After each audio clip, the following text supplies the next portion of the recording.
Republican ਜਿਹੜੇ US senate ਦੇ ਵਿੱਚ ਆ ਉਹ ਕਹਿੰਦੇ ਕਿ ਨਵਾਂ ਰੋਡ ਮੈਪ ਤਿਆਰ ਕਰ ਰਹੇ ਆ ਵੀ 3 ਸਾਲ ਆਉਣ ਵਾਲੇ 3 ਸਾਲ ਜਿਹੜੇ ਟਰੰਪ ਐਡਮਿਨਿਸਟ੍ਰੇਸ਼ਨ ਦੇ ਆਲਮੋਸਟ ਰਹਿੰਦੇ ਹੀ ਆ ਹੁਣ 2.5 ਸਾਲ 3 ਸਾਲ ਉਹਦੇ ਵਿੱਚ ਕਿੱਦਾਂ ਹੋਰ ਜ਼ਿਆਦਾ ਜਿਹੜਾ ਇਮੀਗ੍ਰੇਸ਼ਨ ਕ੍ਰੈਕ ਡਾਊਨ ਕਰ ਸਕਣ। ਇਹ ਵੀ ਪਤਾ ਚੱਲਿਆ ਵੀ ਇੱਕ ਟਰੰਪ ਐਡਮਿਨਿਸਟ੍ਰੇਸ਼ਨ ਵੱਲੋਂ 80 ਬੰਦਿਆਂ ਦੀ ਟੀਮ ਤਿਆਰ ਕੀਤੀ ਜਾ ਰਹੀ ਆ।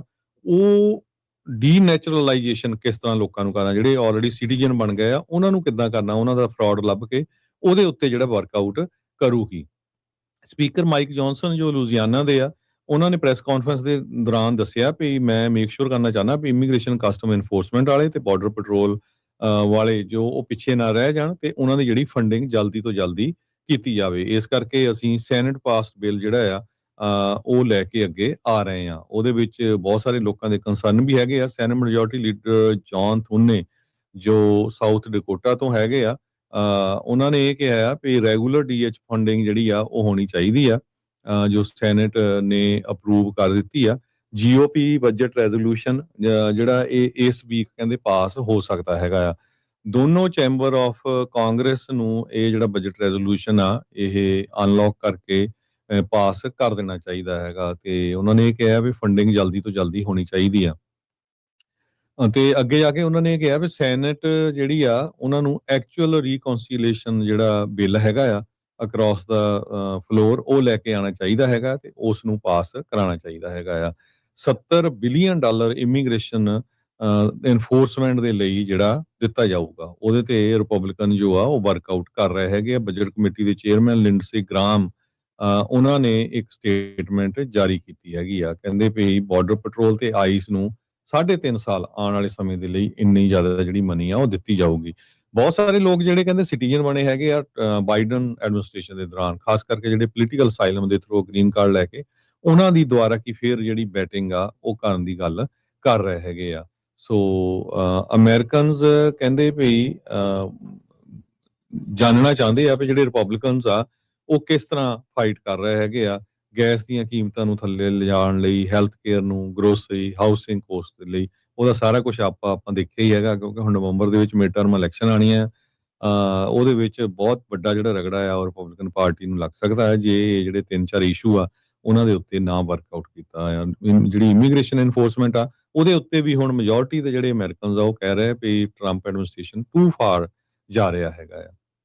ਜੀ ਰਿਪਬਲਿਕਨ ਜਿਹੜੇ ਯੂਐਸ ਸੈਨੇਟ ਦੇ ਵਿੱਚ ਆ ਉਹ ਕਹਿੰਦੇ ਕਿ ਨਵਾਂ ਰੋਡ ਮੈਪ ਤਿਆਰ ਕਰ ਰਹੇ ਆ ਵੀ 3 ਸਾਲ ਆਉਣ ਵਾਲੇ 3 ਸਾਲ ਜਿਹੜੇ ਟਰੰਪ ਐਡਮਿਨਿਸਟ੍ਰੇਸ਼ਨ ਦੇ ਆਲਮੋਸਟ ਰਹਿੰਦੇ ਹੀ ਆ ਹੁਣ 2.5 ਸਾਲ 3 ਸਾਲ ਉਹਦੇ ਵਿੱਚ ਕਿੱਦਾਂ ਹੋਰ ਜ਼ਿਆਦਾ ਜਿਹੜਾ ਇਮੀਗ੍ਰੇਸ਼ਨ ਕ੍ਰੈਕ ਡਾਊਨ ਕਰ ਸਕਣ। ਇਹ ਵੀ ਪਤਾ ਚੱਲਿਆ ਵੀ ਇੱਕ ਟਰੰਪ ਐਡਮਿਨਿਸਟ੍ਰੇਸ਼ਨ ਵੱਲੋਂ 80 ਬੰਦਿਆਂ ਦੀ ਟੀਮ ਤਿਆਰ ਕੀਤੀ ਜਾ ਰਹੀ ਆ।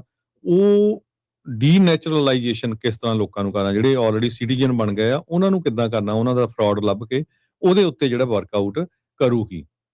ਸਪੀਕਰ ਮਾਈਕ ਜੌਨਸਨ ਜੋ ਲੂਜ਼ੀਆਨਾ ਦੇ ਆ ਉਹਨਾਂ ਨੇ ਪ੍ਰੈਸ ਕਾਨਫਰੰਸ ਦੇ ਦੌਰਾਨ ਦੱਸਿਆ ਵੀ ਮੈਂ ਮੇਕ ਸ਼ੋਰ ਕਰਨਾ ਚਾਹੁੰਦਾ ਵੀ ਇਮੀਗ੍ਰੇਸ਼ਨ ਕਸਟਮ ਇਨਫੋਰਸਮੈਂਟ ਵਾਲੇ ਤੇ ਬਾਰਡਰ ਪੈਟਰੋਲ ਵਾਲੇ ਜੋ ਉਹ ਪਿੱਛੇ ਨਾ ਰਹਿ ਜਾਣ ਤੇ ਉਹਨਾਂ ਦੀ ਜਿਹੜੀ ਫੰਡਿੰਗ ਜਲਦੀ ਤੋਂ ਜਲਦੀ ਕੀਤੀ ਜਾਵੇ। ਇਸ ਕਰਕੇ ਅਸੀਂ ਸੈਨੇਟ ਪਾਸਡ ਬਿੱਲ ਜਿਹੜਾ ਆ ਉਹ ਲੈ ਕੇ ਅੱਗੇ ਆ ਰਹੇ ਆ। ਉਹਦੇ ਵਿੱਚ ਬਹੁਤ ਸਾਰੇ ਲੋਕਾਂ ਦੇ ਕੰਸਰਨ ਵੀ ਹੈਗੇ ਆ। ਸੈਨੇਟ ਮੈਜੋਰਟੀ ਲੀਡਰ ਜੌਨ ਥੁਨੇ ਜੋ ਸਾਊਥ ਡਕੋਟਾ ਤੋਂ ਹੈਗੇ ਆ, ਉਹਨਾਂ ਨੇ ਇਹ ਕਿਹਾ ਵੀ ਰੈਗੂਲਰ ਡੀਐਚ ਫੰਡਿੰਗ ਜਿਹੜੀ ਆ ਉਹ ਹੋਣੀ ਚਾਹੀਦੀ ਆ, ਜੋ ਸੈਨੇਟ ਨੇ ਅਪਰੂਵ ਕਰ ਦਿੱਤੀ ਆ। ਜੀਓਪੀ ਬਜਟ ਰੈਜ਼ੋਲੂਸ਼ਨ ਜਿਹੜਾ ਇਹ ਇਸ ਵੀਕ ਕਹਿੰਦੇ ਪਾਸ ਹੋ ਸਕਦਾ ਹੈਗਾ ਆ।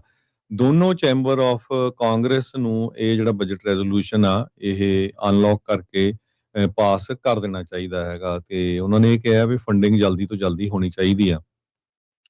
ਤੇ ਅੱਗੇ ਜਾ ਕੇ ਉਹਨਾਂ ਨੇ ਕਿਹਾ ਵੀ ਸੈਨੇਟ ਜਿਹੜੀ ਆ ਉਹਨਾਂ ਨੂੰ ਐਕਚੁਅਲ ਰੀਕਨਸੀਲੀਏਸ਼ਨ ਜਿਹੜਾ ਬਿੱਲ ਹੈਗਾ ਆ ਅਕ੍ਰੋਸ ਦਾ ਫਲੋਰ ਉਹ ਲੈ ਕੇ ਆਉਣਾ ਚਾਹੀਦਾ ਹੈਗਾ ਤੇ ਉਸ ਨੂੰ ਪਾਸ ਕਰਾਉਣਾ ਚਾਹੀਦਾ ਹੈਗਾ ਆ। $70 ਬਿਲੀਅਨ ਇਮੀਗ੍ਰੇਸ਼ਨ ਇਨਫੋਰਸਮੈਂਟ ਦੇ ਲਈ ਜਿਹੜਾ ਦਿੱਤਾ ਜਾਊਗਾ ਉਹਦੇ ਤੇ ਰਿਪਬਲਿਕਨ ਜੋ ਆ ਉਹ ਵਰਕਆਊਟ ਕਰ ਰਹੇ ਹੈਗੇ ਆ। ਬਜਟ ਕਮੇਟੀ ਦੇ ਚੇਅਰਮੈਨ ਲਿੰਡਸੇ ਗ੍ਰਾਮ ਉਹਨਾਂ ਨੇ ਇੱਕ ਸਟੇਟਮੈਂਟ ਜਾਰੀ ਕੀਤੀ ਹੈਗੀ ਆ। ਕਹਿੰਦੇ ਵੀ ਬਾਰਡਰ ਪੈਟਰੋਲ ਤੇ ਆਈਸ ਨੂੰ 3.5 ਸਾਲ ਆਉਣ ਵਾਲੇ ਸਮੇਂ ਦੇ ਲਈ ਇੰਨੀ ਜ਼ਿਆਦਾ ਜਿਹੜੀ ਮਨੀ ਆ ਉਹ ਦਿੱਤੀ ਜਾਊਗੀ। ਬਹੁਤ ਸਾਰੇ ਲੋਕ ਜਿਹੜੇ ਕਹਿੰਦੇ ਸਿਟੀਜ਼ਨ ਬਣੇ ਹੈਗੇ ਆ ਬਾਈਡਨ ਐਡਮਿਨਿਸਟ੍ਰੇਸ਼ਨ ਦੇ ਦੌਰਾਨ, ਖਾਸ ਕਰਕੇ ਜਿਹੜੇ ਪੋਲੀਟੀਕਲ ਅਸਾਈਲਮ ਦੇ ਥਰੂ ਗ੍ਰੀਨ ਕਾਰਡ ਲੈ ਕੇ ਉਹਨਾਂ ਦੀ ਦੁਆਰਾ ਕੀ ਫਿਰ ਜਿਹੜੀ ਬੈਟਿੰਗ ਆ ਉਹ ਕਰਨ ਦੀ ਗੱਲ ਕਰ ਰਹੇ ਹੈਗੇ ਆ। ਸੋ ਅਮਰੀਕਨਸ ਕਹਿੰਦੇ ਵੀ ਜਾਣਨਾ ਚਾਹੁੰਦੇ ਆ ਵੀ ਜਿਹੜੇ ਰਿਪਬਲਿਕਨਸ ਆ ਉਹ ਕਿਸ ਤਰ੍ਹਾਂ ਫਾਈਟ ਕਰ ਰਹੇ ਹੈਗੇ ਆ ਗੈਸ ਦੀਆਂ ਕੀਮਤਾਂ ਨੂੰ ਥੱਲੇ ਲਿਜਾਣ ਲਈ, ਹੈਲਥ ਕੇਅਰ ਨੂੰ, ਗਰੋਸਰੀ, ਹਾਊਸਿੰਗ ਕੋਸਟ ਦੇ ਲਈ, ਉਹਦਾ ਸਾਰਾ ਕੁਛ ਆਪਾਂ ਦੇਖਿਆ ਹੀ ਹੈਗਾ ਕਿਉਂਕਿ ਹੁਣ ਨਵੰਬਰ ਦੇ ਵਿੱਚ ਮਿਡ ਟਰਮ ਇਲੈਕਸ਼ਨ ਆਉਣੀ ਹੈ। ਉਹਦੇ ਵਿੱਚ ਬਹੁਤ ਵੱਡਾ ਜਿਹੜਾ ਰਗੜਾ ਆ ਉਹ ਰਿਪਬਲਿਕਨ ਪਾਰਟੀ ਨੂੰ ਲੱਗ ਸਕਦਾ ਹੈ ਜੇ ਇਹ ਜਿਹੜੇ 3-4 ਇਸ਼ੂ ਆ ਉਹਨਾਂ ਦੇ ਉੱਤੇ ਨਾ ਵਰਕਆਊਟ ਕੀਤਾ ਆ। ਜਿਹੜੀ ਇਮੀਗ੍ਰੇਸ਼ਨ ਇਨਫੋਰਸਮੈਂਟ ਆ ਉਹਦੇ ਉੱਤੇ ਵੀ ਹੁਣ ਮੈਜੋਰਟੀ ਦੇ ਜਿਹੜੇ ਅਮਰੀਕਨਸ ਆ ਉਹ ਕਹਿ ਰਹੇ ਵੀ ਟਰੰਪ ਐਡਮਿਨਿਸਟ੍ਰੇਸ਼ਨ ਟੂ ਫਾਰ ਜਾ ਰਿਹਾ ਹੈਗਾ ਆ। ਜੀ।